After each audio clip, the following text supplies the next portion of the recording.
So he won really impressively when he broke his maiden. CHORLTON Lane looks full of running to the outside under Spencer, who's barely moving. Jamie Spencer was very cheeky there.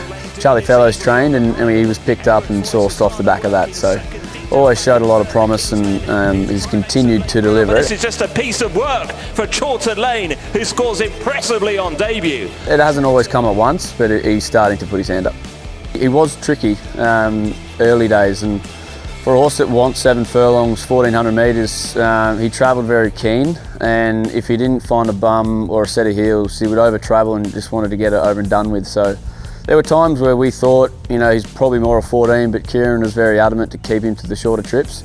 And it paid off because he's had a lot of near misses in terms of running seconds and thirds, and he's definitely threatened. And what we've found out now is that he definitely goes better on top of the ground. If he strikes a track that's got cut in it, he's not as effective.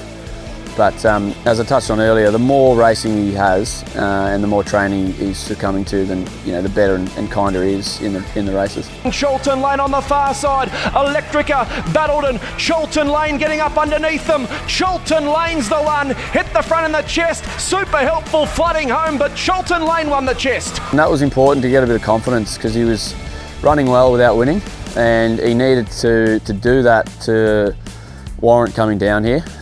We had this on the radar from the outset. It's a very rich race, 14, it's back into the spring. So for a horse like him and Nadal, they could be in the paddock essentially. And with these races like the Meteorite and the Supernova, you're allowing them to continue on because of the prize money. So that race and win at Canberra was very important. He was very dominant with a big weight, and it's going to be interesting to see how he is next Saturday.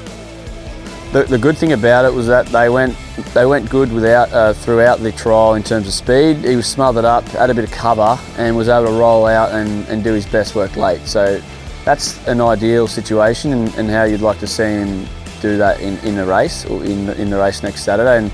And we had the tracker on him and all the splits and everything we see was pretty impressive.